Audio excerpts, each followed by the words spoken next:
прапанаваў Юрий Алексеевич. З таго часу і пачалася эпоха чалавека ў космосе. Экспедыцыя на акалаземнай арбіце доўжылася 108 хвілін. Касмічныя падзеі навукоўцы Станіслав Секержыцкі і Владимир Плецюхоў абмяркоўваюць часта. Асваенне пазаземных прастораў за апошні час значна паскорылася. І зараз палёт на Марс і каланізацыя іншых планет успрымаюцца толькі як пытанне часу. Тема освоения космоса, она всегда будет актуальной, потому что она неразрывно связана с темой, которая всех интересует. Есть ли разум во Вселенной? Можем ли мы обнаружить этот разум?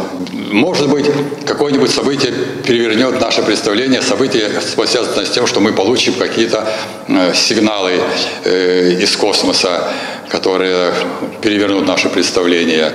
Как и о самом космосе, так и о жизни в космосе.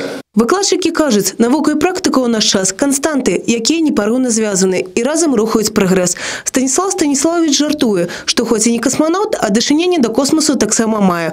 Уже шмат гадоў ён старшыня журы рэспубліканскай алімпіяды па астраноміі і астрафізіцы, а таксама кіраўнік і трэнер беларускай каманды на міжнародным этапе. У мінулым годзе з Таіланда прывезлі дыпломы, а былі яшчэ алімпіяды ў Інданезіі, Іране, Грэцыі, Кітаі, Бразіліі. У капілцы зборнай 24 медалі, з іх 2 залатыя. Безусловно, это все те таланты, на которых основано будущее нашей страны. И большая часть из них и осталась в нашей стране, закончив вуз, аспирантуру. Некоторые стали уже кандидатами наук, некоторые готовят докторские диссертации, безусловно.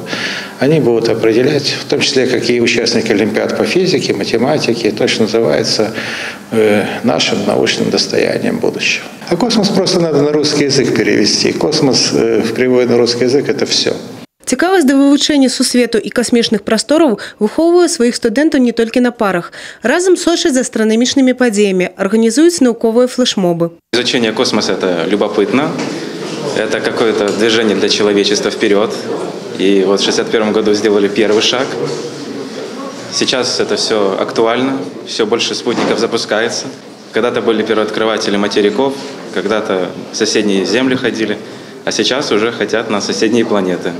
Заселение других планет – это классно, и если человечество все-таки сможет этого добиться, это будет реально огромный прорыв. 12 сакавіка стала святом першапраходцаў і тых, хто не толькі ў марах здолеў пераадолець прыцягненне зямлі. Евгения Мороз, Тыгран Акопян, телерадиокомпания «Брест».